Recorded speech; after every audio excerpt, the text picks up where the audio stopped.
thing is interesting is because this is a Doctor Strange sequel, and although he is first and foremost in the narrative, he almost plays a third character in his film. I completely agree. It was like a Santana album. He was like guest starring on his own film.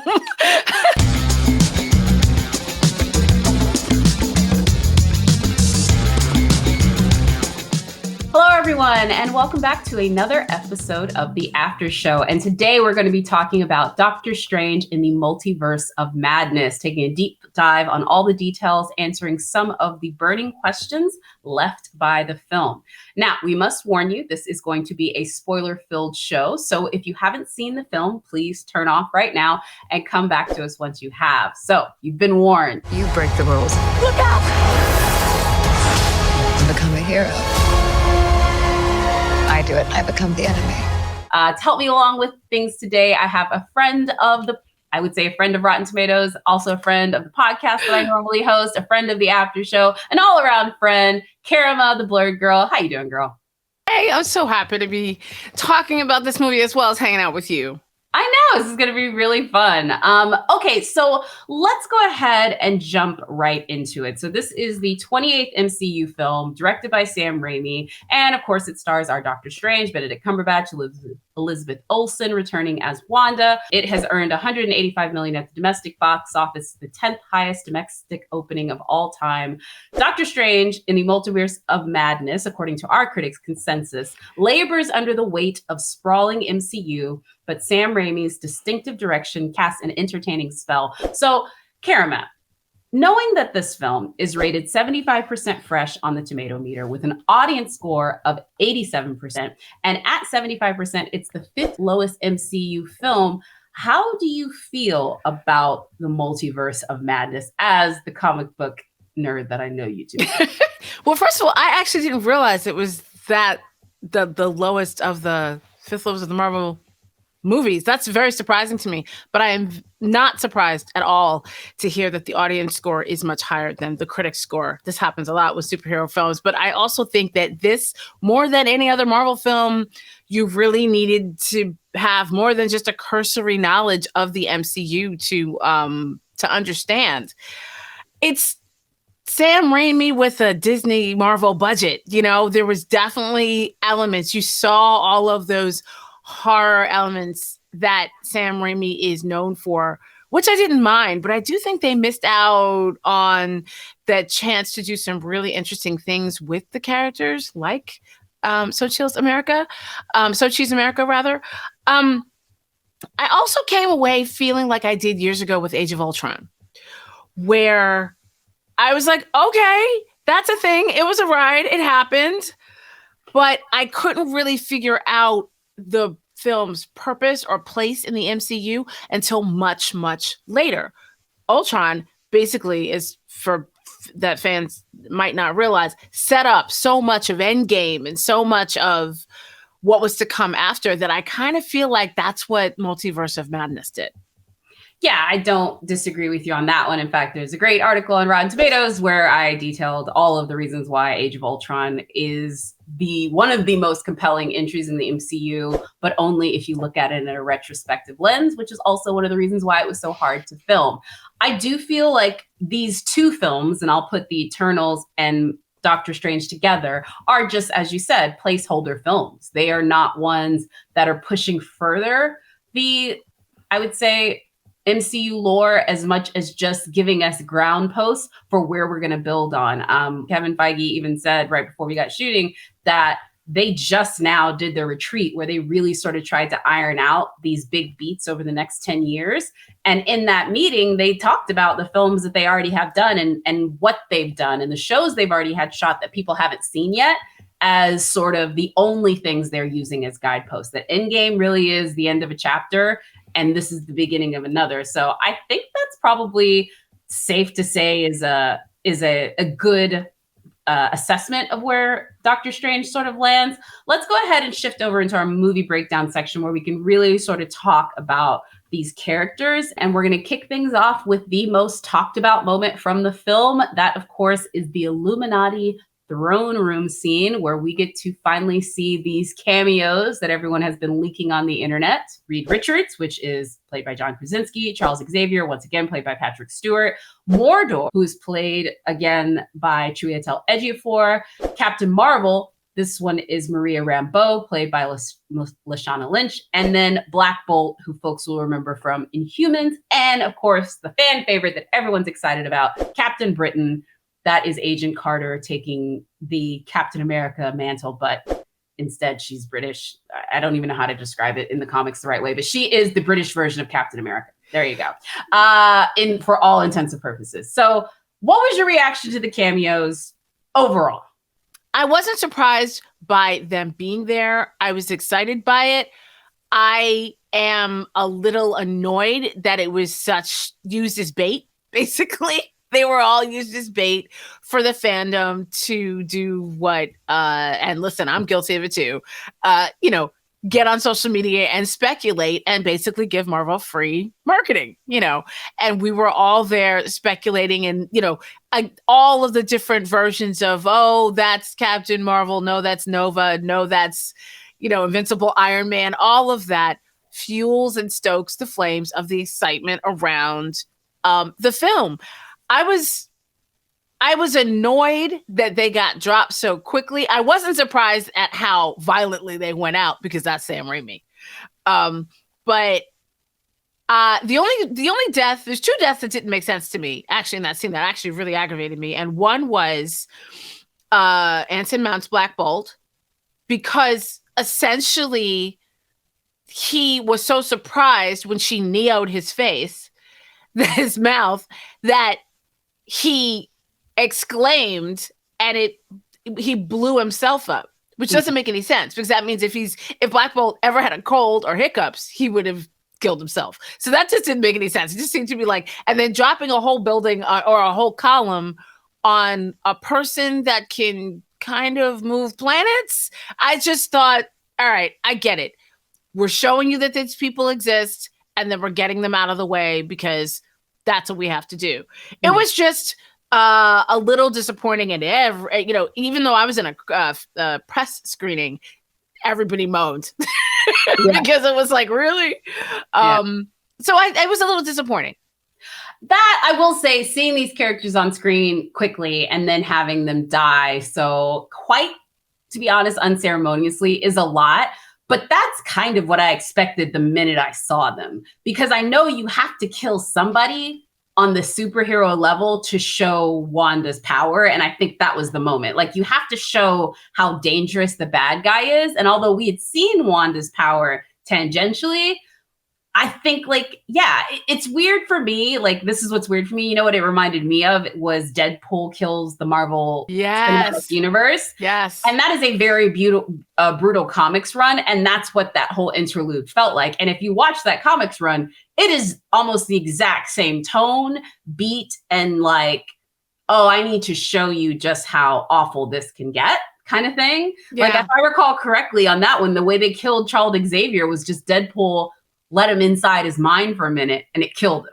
Like, and it seems like such a crazy and bad way for Charles Xavier to go out, but it's almost fitting because, again, how do you make a god bleed? You don't.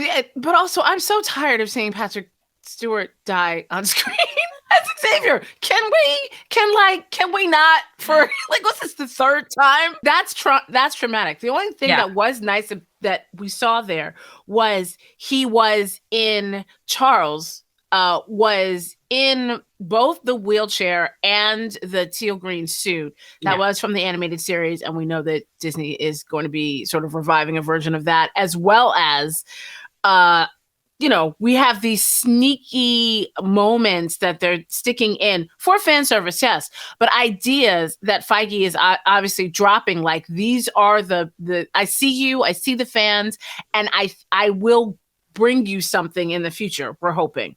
Okay. So of the cameos, and I'll only say this, I think for me, there wasn't a single one of those that I was like, oh, I wish they didn't do this. So I can say that.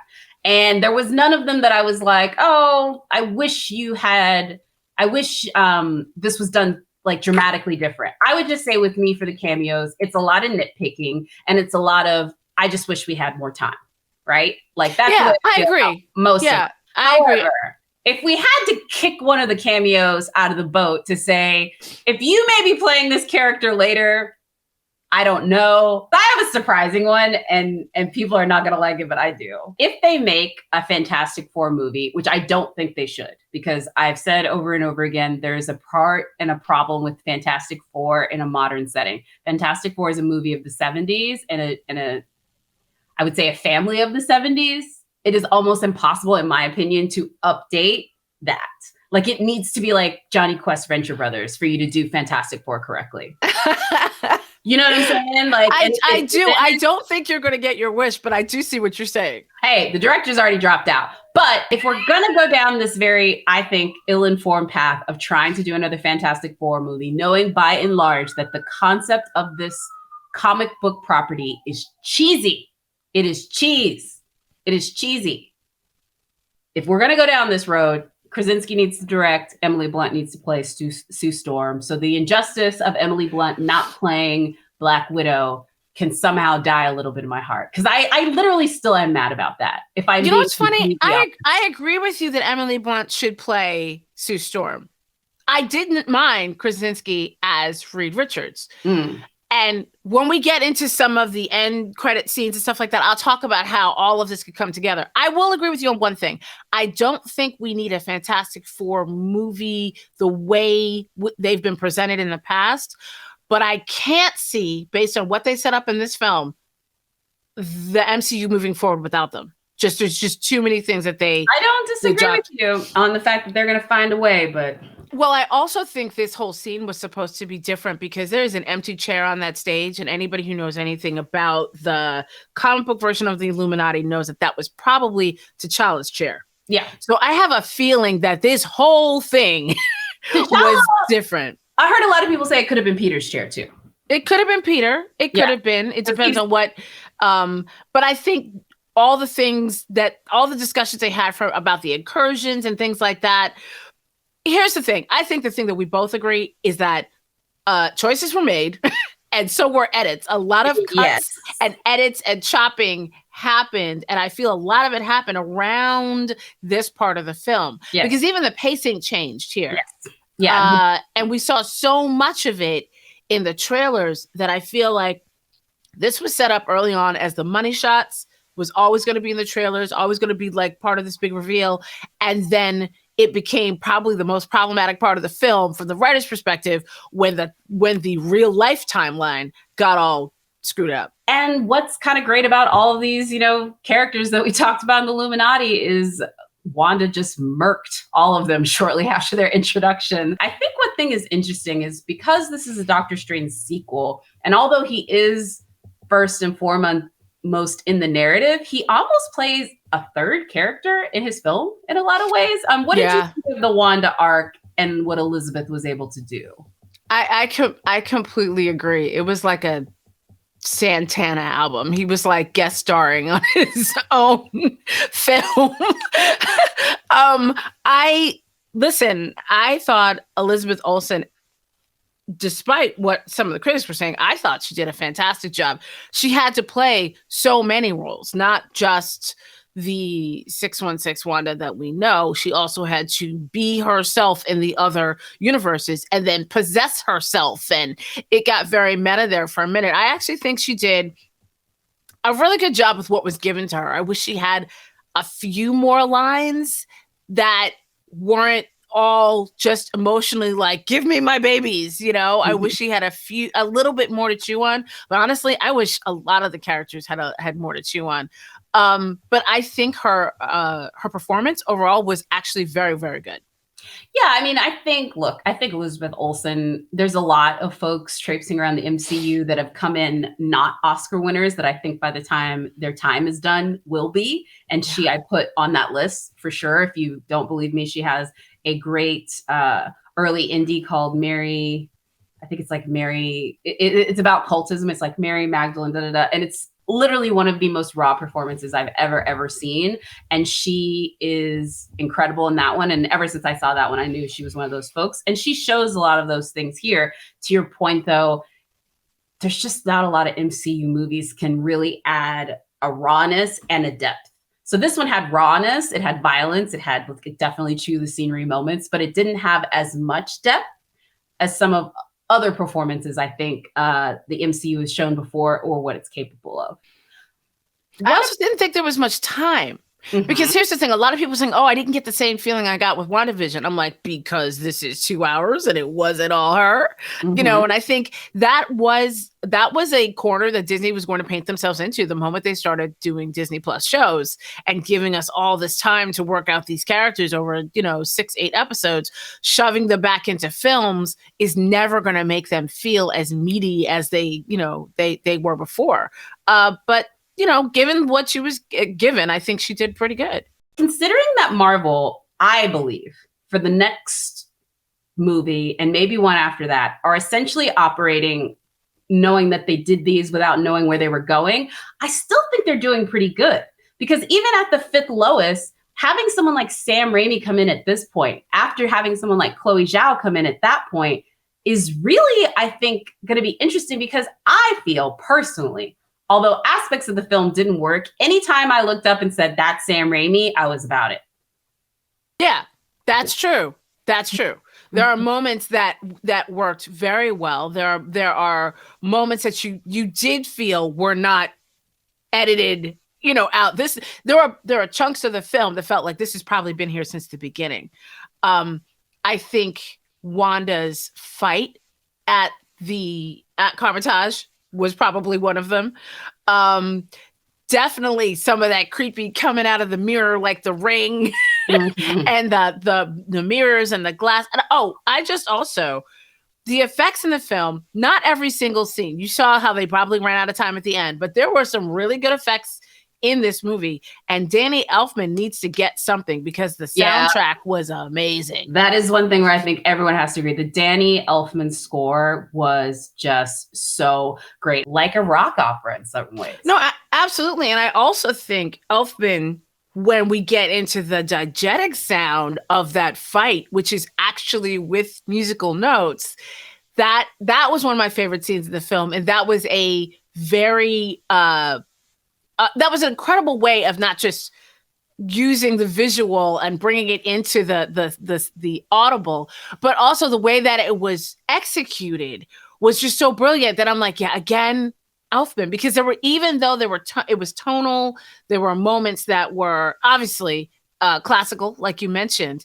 There was still that undertone. There was drums. There was that rock element that brought you right back out into the film itself. And I thought, the Raimi moments, the drag me to hell moments, even the big eyeball monster that was climbing up the side of the building is like Doc Ock climbing up the side of the building with Aunt May and Spider-Man. Bruce Campbell, who by the way was a hilarious cameo. We knew he was going to be in there somewhere because he always is. Yes. That's a package deal. When you get Sam Raimi, you get Bruce Campbell. But having him, and then even that callback with him punching himself for 2 weeks is again callback to Ash versus Evil Dead. But yeah, all of this is what's crazy about it. Wanda was at the center of everything in this. However, all of the emotions came outside of her. She just was so focused on one thing that it's kind of hard to have those ups and downs. Where some of that arc came was the Benedict Cumberbatch character, which I think is sad because unfortunately, a middle-aged man realizing that he has let the best parts of his life pass him by is not exactly a compelling storytelling plot in 2022. We've seen this before. However, what was interesting was putting the heart in someone else and having it be a girl and giving her the power to it. There's a lot of people who had issues with her casting because she was not cast Afro-Latina like she was in the comics. Mm-hmm. But I said, give her a shot. Let's see what she brings to the character because America was such a strong, showed up knowing what she wanted. This America just felt like a plot device to make Strange and Wanda feel better. She did not show up fully realized, which sort of was sad. It was like, oh yeah, but she's, the first Latin queer character. She's queer if you squint.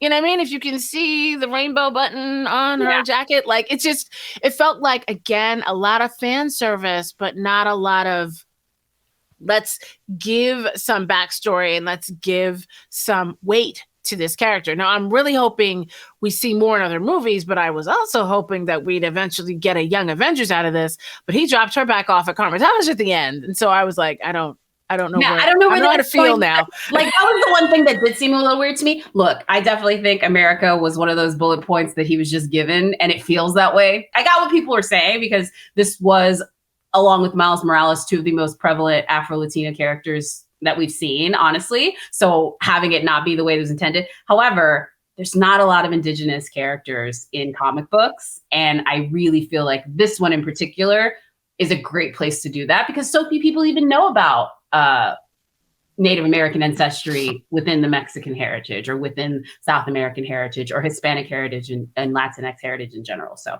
again, I'm all for representation. I completely agree that representation is absolutely needed in all forms. But I also come back to the fact that if there was more representation overall, we wouldn't all be arguing over one or two characters. I mean, overall, it was a fun ride. I just wish I saw more out of America. I wish I saw more, a little bit more out of not just the Wanda that was Scarlet Witch, but the Wanda that was in the other universe that was home with her kids. Because that tender moment she has when she confronts herself, I just wanted that to be a little bit longer. I wanted her to have to really convince her, listen, we're going to be fine. I am you. You are still existing in this universe. I wanted to see more of that. What's really interesting, this movie with Doctor Strange, is it feels very much the way it felt with Captain America, whereas in Captain America Civil War was Avengers 1.5. This has similar vibes, and no more was that illustrated than with Clea Strange. Although I did not know that Charlize Theron was playing Clea Strange the minute she popped onto the screen, because there was just not enough with anything that character did right away that signified who she was. Because first of all, the costuming was very anachronistic. You could tell that these people would and could bang, but it was more about like where she is and who she is. You know what I mean? But there was not enough for me to really say, oh, this is like I would know who Jane Foster is the minute she showed up next to Thor. Right. I did not know who Clea Strange is. I think because they just changed it a lot for Charlize. But what did you think of her in this moment? Well, it's really weird because I feel like leaked images of her showed more of her costume than we saw in the film. So it was like, I kind of knew she was coming, but again, not because of what I saw on screen. It was because of rumors and things that I'd seen, across the web. It makes sense. Well, here's the thing. It would make perfect sense to bring her in to the MCU, because there's something else that I'm noticing. The MCU is actually, for once, getting closer and closer to the comics. They're realizing that it's really hard, I think, for fans who might see the movie before reading a comic to understand what's going on. I will give you Black Panther as Exhibit A. But I've always found Clea a very interesting character, besides the fact that she's Doctor Strange's love interest at one point. But like, remember Dormammu from the first Doctor Strange movie, how that was the baddie? Clea is basically Dormammu's niece from his sister's side.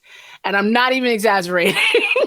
There's certain characters that don't have enough of a distinctive look across generations. And like Clea is one of them. So like that was the main reason why I didn't recognize her. And yeah, it will be interesting to see where that character ends up going with Strange, because previously all the stuff that Rachel McAdams' character had done with Doctor Strange happened with her character. I think this is more of like, this is maybe your Fatal Bride type. So I personally think that the Doctor Strange in her universe is dead, and she came to this one to get him because she and him had to fight together several times in the comics. So I personally think the MCU version of Clea is like, Clea's like, yeah, I got to find him in another universe because I got things to do. And it's interesting also, she's the Sorcerer Supreme of the Dark Dimension. And now in the comics, she's the Sorcerer Supreme of everything. So she's a very, very powerful being. That could be if Benedict Cumberbatch did decide, like, listen, I'm sorry, I have done, X movies in, decides he's out, she could be our Sorcerer Supreme. All right, so that wraps up our movie breakdown of Doctor Strange in the Multiverse of Madness with our guest, Kara Mahorn, who you can find on socials as the Blurred Girl. If you liked our discussion of the film, be sure to stay tuned for our afterthought sections where we go through some of the lingering questions left by the film and theorize what could be in store for the future of the franchise. Thank you for tuning in, and we'll see y'all next time.